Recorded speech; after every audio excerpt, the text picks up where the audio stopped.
La izolo sesathola indaba zokuthi amaphoyisa asemzini kaSayitsheni Nkosi lo obetestify lapha kuMadlanga Commission ley'nsuku ezedlule, okuyena muntu otestify isikhathi eside lapha ngoba waqala watestifya in camera as witness F, waphinde futhi wazotestifya yena bukhoma esewuSayitsheni Nkosi. Iposta abayibhale izolo ithi the SAPS can confirm that we have successfully executed a search and seizure operation J51 in Pretoria North. This operation forms part of ongoing police investigations. Sizokhumbula ukuthi uSayitsheni Nkosi ungabanye babantu yama recommendations eMadlanga Commission athi there's prima facie evidence, so there must be an investigation ngabo. No National Commissioner ku-General Fani Masemula bebamsene no acting minister ku Professor Feroz Kachala base behlanganisa i-task team ezo investigator specifically ama recommendations nama cases lawa azobe nama allegations lawa azobe vela lapha kuMadlanga Commission. Njengoba besho ke bathi lokho abebeyokwenza i-search and seizure. Kodwa osukwini lanamuhla sithola indaba ezisazisa ukuthi uSayitsheni Nkosi uboshiwe. Yusuf Abramji ubhale kanjena ku X yakhe yazwa ngeTwitter uthi Sayitsheni Fani Nkosi is under investigation on multiple fronts and the net is tightening. He could face additional criminal charges as more information continues to surface. At the Madlanga Commission of Inquiry, several serious allegations were raised, painting a troubling picture of alleged misconduct within law enforcement structures. Among the claims that emerged, interference in investigations, allegation that Nkosi may have influenced or obstructed certain criminal investigation to protect specific individuals, collusion with criminal networks. Testimony suggested possible links between Nkosi and organized crime figures, raising concern about compromised policing, manipulation of evidence, claim that evidence may have been tampered with, suppressed, or redirected to weakening cases, abuse of authority, allegation that his position was used to intimidate witnesses or shield suspects from prosecution, irregular handling of documents. Concerns were raised about missing or altered cases, files tied to serious crimes, using influence to get the tender in Tshwane. The implications are serious. If proven, these allegations points not just to individual wrongdoing but to systemic weaknesses that allow corruption to take root within law enforcement. So, uNkosi lo uyena obeka umxhumanisi phakathi kaKhet Matlala kanye noGeneral Sibiya. Ngoba uGeneral Sibiya mayifika yena kwi-commission wafike wayiphika indaba yezimpala. Kodwa uNkosi according to ama WhatsApp uKhet wayitshela yena ukuthi no inkabi impala sezikhona. Uyena wathumelela i-pin location kaGeneral Sibiya kuKhet Matlala. So uyena umuntu obeyilink. Ngiyakhumbula ukuthi makufika uGeneral Dumisani Khumalo kuyiMadlanga Commission eveza uNkosi kukhona into ayicollector emzini kaKatiso KT Mulife. Nakhona wayisebenzisa imoto yamaphoyisa kodwa le moto ingathi lapha kuSibiya. So uSayitsheni Nkosi uyena umuntu bengizombiza umuntu esingambiza nge-ice boy. Uyena umuntu obethunywa kuzo zonke lezi zinto lezi. Kodwa kuze uGeneral Sibiya mangathiwa uyaphenywa yena kungatholakali lutho nje oluza kuye direct. Kodwa i-middleman yakhe kuyo yonke into ebeyenzeka bekuSayitsheni Nkosi. Njengoba bekatestify lapha kuMadlanga Commission, abantu baze basho bathi hayi lo baba lona ifoni yakhe i-crime scene. Ifoni yakhe nje beyindawo yesigameko ngendlela ebiyiyo. Ngoba ngiyazi ukuthi sekunomkhuba osukhona manje ukuthi ufake ipost obhale yonke into ufake ubufakazi kuvele kuqhamuka umuntu kwi-comment athi you are lying, unamanga. Angasitshela okuyiqiniso, angasitshela ukuthi kupho kungamanga.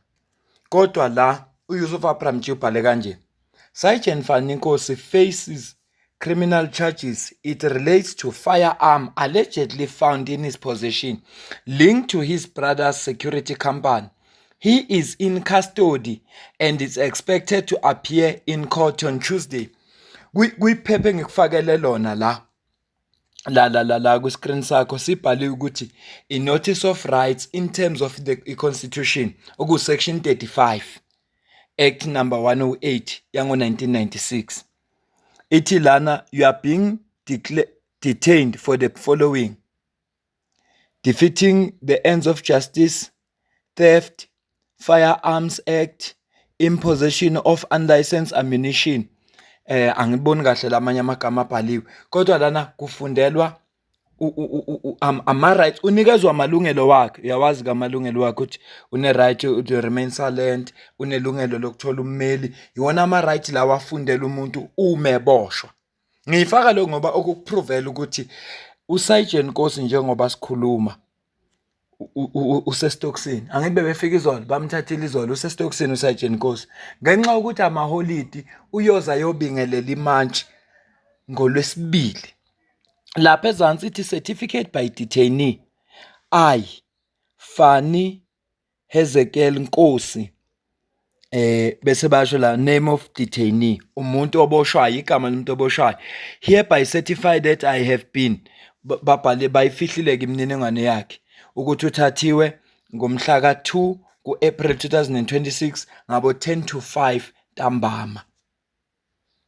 So lena i-notice of right in terms of i-constitution, okusho ukuthi amaphoyisa amfundelile amalungelo wakhe ngaphambi kokuba ambophe.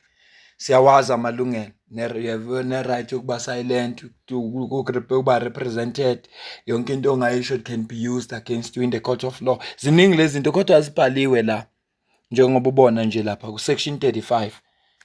Ngithi angikwazise nje ngale ndaba ezenzekayo. Ibhlungu-ke lento ukuthi silifuna ulwazi kanje sikufakele i-proof ukuthi nakho njengoba ubona ukuthi he has been detained. Ngiyacabanga ukuthi manje sekufuneka makubhalwa amagama nje ngoba ngiyasola ukuthi inkinga ingenzeka iba ila isilungwini. Yazi bengithi uma ungasazi isilungu kodwa ngiyabona ukuthi sekufuneka manje makukhona igama elithi detained ngihambe ngiye ku-dictionary noma ngiye ku-Google ngifike ngithi detain, ngithola i-meaning yakhona, ngili-screenshot ngilifake la ukuze umuntu abone ukuthi masithi detained lowo muntu usuke ethathiwe ngamaphoyisa waboshwa. Ngicabanga ukuthi mangenza kanjalo kungalunga. Njengoba uzwileke ukuthi amaphoyisa bewayenza i-search and seizure, ayisethola ibhamu kuye noma isibhamu kuye, ekukholakala ukuthi sibhilonga kwi-security company kamfowabo. Yingakho-ke manje bebhalile lapho ukuthi isibhamu noma kuthiwa sikamfowenu noma kuthiwa une-license umfowenu, kodwa wena ongenayo i-license yaso awunalungelo lokusiphatha. Njengoba yena ewusayitsheni nje unesokho isibhamu, umfowabo noma ngaba ne-security company akanalungelo lokusiphatha. Yingakho-ke naye sekazithole kulawo macala, kodwa vele kune-investigation ekhona ngaye, yingakho bekune-search and seizure. Ngakho-ke uSergeant Nkosi uthathwe ngamaphoyisa, ufundeliwe amalungelo wakhe. ngoLwesibili uyovela phambi kwenkantolo eyobingelela imantshi. Angifuni umuntu ozobhala ukuthi nginamanga, ngibe ngiyifakile i-proof la, ngasifaka isithombe wasibona. Impela ongasasho njalo uyobufuna mina ngempela, uyobufuna mina. Futhi anginamdlandla kulezi insuku ngoba ngisaxinekile kancane. Ingakho ngathi abantu abaningi angibaphenduli, kanti uma nginomdlandla nje ngiphila ngiyakwazi ukubaphendula kahle abantu. Omunye nje ngimthathe ngimbeke endaweni yakhe ngoba ngiyazi ukuthi njengoba sila kukhona abantu abangakaze balithola uthando. Manje wonke umuntu ahlangana nayo umthatha njengesitha. Inkinga akusiyithi uye nje nala asuka khona, inkinga ikubo azange bamupha uthando, akakazi ukuthandwa ukuthi into enjani. Bakhona abantu abanaleyo nkinga. Kukhona abantu noma bengenza ukuhle kanjani abakaze babongwe, sengxenye nje yokushoda nje kothando. Kukhona abantu ukuhleba into zabo, yazi ukuhleba nje akezwa kahle mangahlejwa, noma ukwazi ukuxabanisa manje uyazama ukuthi angasixova kanjani umoya ukuze sigcine siphatheke kabi. Angeke sithi sikulethela into sifake ubufakazi bese uqhamuka ukuthi unamanga. Phela uma ngabe ubona ukuthi into ingamanga shona kuyiqiniso, bakhona abantu abangicorrectayo ukuthi hhayi wenza iphutha la bekufuneka usho kanje. Kuhle-ke lokho ngoba iphutha lisuke likhona futhi iphutha lenziwa umuntu. Nanawe sidibane kwividiyo elandelayo.